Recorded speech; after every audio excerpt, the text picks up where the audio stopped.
Σας καλωσορίζω στο κανάλι μου, το είμαι Λεωφράνη.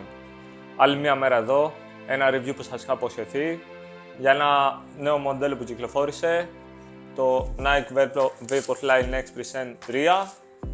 Ένα παπουτσάκι που το περιμέναμε καιρό. Εκτός από το review, θα αναλύσουμε λίγο και την πορεία εξέλιξης όλων των Vaporfly από το 1 μέχρι το 3, που τα έχω εδώ κοντά μου και θα σας τα δείξω και θα συγκρίνουμε τις διαφορές, που νομίζω είναι κάτι πολύ χρήσιμο. Θα δείχνω λίγο το καινούργιο παπουτσάκι να το δείτε.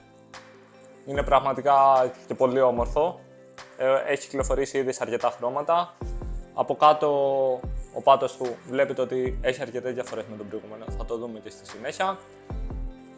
Το εντυπωσιακό σε αυτό το παπούτσι, άμα δούμε, ότι δεν φαίνεται προφανώς από την κάμερα, αλλά σου γράφει ακριβώς πόσα γραμμάρια ζυγίζει το κάθε τι πάνω στο παπούτσι. Αρχικά λέει ότι ο Afro Zoom X ζυγίζει 69,1 γραμμάρια, το Rubber ζυγίζει 24,1 γραμμάρια και το Fly Plate, που είναι το carbon plate ουσιαστικά, ζυγίζει 19,9 γραμμάρια. Εντυπωσιακό, προφανώς δεν υπολογίζει το upper, γιατί δεν βγαίνουν τα νούμερα αλλιώς. 8 drop, δεν έχει κυκλοφορήσει ακόμα επίσημα το βάρος του συγκεκριμένου παπουτσιού. Είναι κάτι που πάνω κάτω θα είναι γύρω στα 195 γραμμάρια. Επίσημη πληροφορία από την Nike δεν υπάρχει. Το έχω ψάξει σε διάφορα site και περισσότεροι δίνουν ό,τι έχουν μετρήσει μόνοι τους. Αλλά θα είναι όπως και τα προηγούμενα μοντέλα, γύρω στα 195 γραμμάρια. Πάμε γρήγορα να δούμε τα βίντεο που γύρισα από το γήπεδο δοκιμάζοντας το παπούτσι. Να το δείτε λίγο στην πράξη και επιστρέφουμε για να το αναλύσουμε σε σύγκριση με τα άλλα παπούτσια.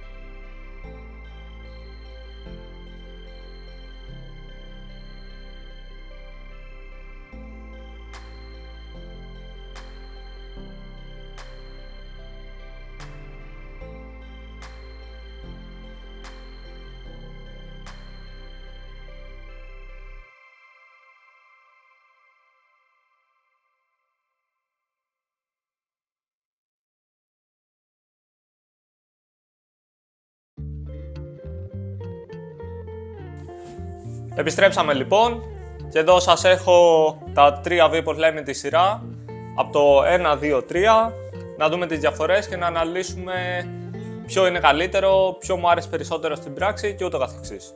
Ξεκινάμε με το 1. Το 1 με το 2, να πω την αλήθεια, δεν είχε κάποια διαφορά. Η μόνη διαφορά ήταν στο πάνω μέρος και τα δύο ήταν γύρω στα 190 γραμμάρια, 8 drop και ουσιαστικά η μόνη διαφορά του 1 με το 2, που το 1 κυκλοφόρησε το 2019, το 2 το 2021 και αυτό το 2023, δηλαδή η Nike κυκλοφορεί αυτά τα μοντέλα ανά 2 χρόνια περίπου, ενώ σε αντίθεση με τα Alpha Fly που έχουν κυκλοφορήσει ανά 1 χρόνο. Έχει πάνω μέρος το οποίο, να πω την αλήθεια, προσωπικά δεν με βολεύει τόσο πολύ στο πόδι μου, αλλά οκ, συνηθίζεται, δεν είναι τόσο αναπλέον, γι' αυτό δεν με έχει βολέψει, να πω την αλήθεια. Ο πάτος του, οκ, το βλέπουμε πως είναι. Θύρεται γρήγορα, να πούμε την αλήθεια, ειδικά σε αυτό το σημείο εδώ πέρα. Συνεχίζουμε με το 2. Βλέπετε ίδιο πάτο ακριβώς, όπως σας είπα. Το μόνο που αλλάζει είναι το πάνω μέρος, που η αλήθεια είναι δεν είναι καλύτερα στο πόδι, καθώς είναι σαν ραμμένο, ας το πούμε, με ραφές και αναπλέει και καλύτερα το πόδι εκτός από το ότι εφαρμόζει.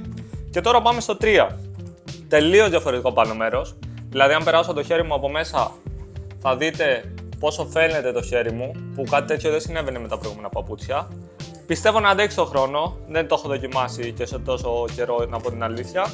Σίγουρα το κάτω μέρος είναι full ενισχυμένο και σε αυτό το σημείο που φτύρεται πιο γρήγορα από τα προηγούμενα. Εδώ είναι πιο ενισχυμένο όπως και εδώ. Οπότε πιθανώς αυτό το κομμάτι να αντέξει περισσότερο σε σχέση με τα προηγούμενα που όντως υπήρχε πρόβλημα. Στη συνέχεια, να συγκρίνουμε λίγο το κάτω μέρος. Αρχικά, η μεγαλύτερη διαφορά, το ότι στα προηγούμενα μοντέλα δεν φαινόταν το carbon plate, ενώ σε αυτά φαίνεται πεντακάθαρα, λέει και το όνομά του.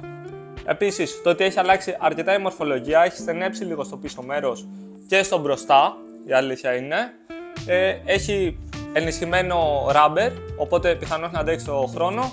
Και δεύτερον, σε αυτό το κομμάτι έχει αφαιρεθεί ο Zoom X, όπως βλέπουμε σε σύγκριση με αυτό, διότι η Nike κατάλαβε ότι δεν υπάρχει λόγος να υπάρχει αυτό στο αφρό σε αυτό το σημείο, οπότε είπε να τον αφαιρέσει, να γλιτώσει βάρος και να κάνει το παπούτσι πιο ελαφρύ, προσθέτοντας περισσότερο rubber για να αντέξει περισσότερο στο χρόνο.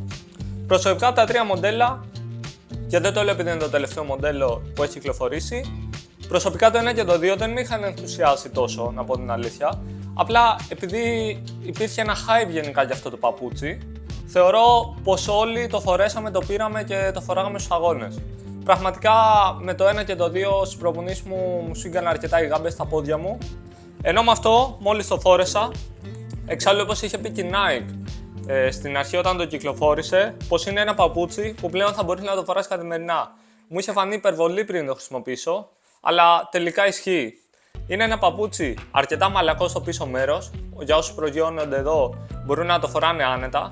Επίσης έχει αρκετό αφρό και στο μπροστινό μέρος, ώστε να μην σου σφίγγουν οι γάμπες και να το νιώσει σκληρό, αλλά παράλληλα είναι και γρήγορο, γιατί είναι πολύ ελαφρύ, περιέχει το carbon plate, zoom 6 αφρός με τρελή απόκριση, οπότε καταλαβαίνετε ότι είναι ένα παπούτσι για ρεκόρ.